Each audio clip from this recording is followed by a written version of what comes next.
In the expansive world of Ableton Live 11, the AutoPan effect stands as a quintessential tool for dynamic sound manipulation. This effect is a go-to for creating automatic panning, tremolo, amplitude modulation, and even beat-synchronized chopping effects. It's important to note that the AutoPan effect is not available in the Lite Edition. AutoPan operates on a relatively simple concept but unfolds into a world of complex and intriguing sound possibilities. It utilizes LFOs, low frequency oscillators, to modulate the amplitude of the left and right stereo channels, creating movement and variation in your audio. AutoPan offers a selection of sine, triangle, sawtooth down, or random waveforms for LFO modulation. The shape control can push these waveforms to their limits, hardening their shape and allowing for an array of sound textures. You can set the waveform to normal or invert, with the latter capable of creating opposite waveforms, such as turning a saw-down waveform into a saw-up. Control the speed of your LFO modulation with the rate control. It can be set in terms of hertz for freeform modulation or synced to the song's tempo for rhythmic precision. This feature makes AutoPan incredibly versatile, fitting effortlessly into various musical contexts. Though both LFOs run at the same frequency, using the phase control creates stereo movement by offsetting their waveforms. Setting the phase to 180 degrees ensures the LFOs are perfectly out of phase, creating a rich stereo effect. This control is particularly effective for vibrato effects. The offset control shifts the starting point of each LFO along its waveform.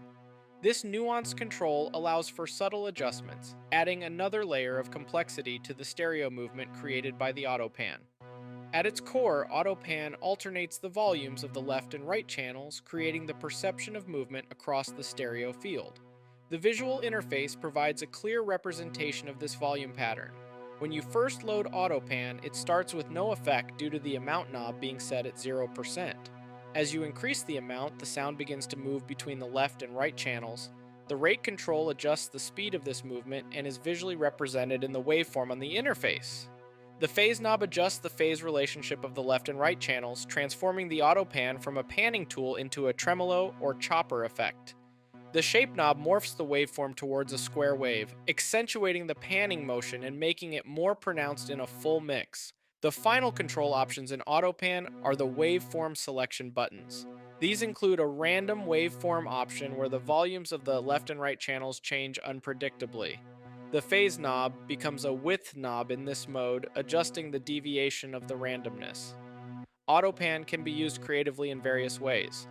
Creating rhythmic chopping effects. Load a full song and apply AutoPan with a specific rate, shape, and phase setting to chop the song into rhythmic slices.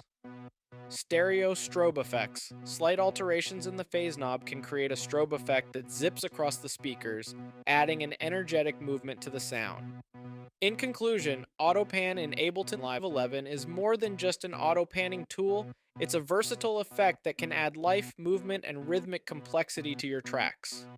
Whether you're looking to add subtle vibrato, dramatic tremolo effects, or synchronize chopping patterns to your song's tempo, AutoPan offers a range of options to enhance your sound design arsenal creatively.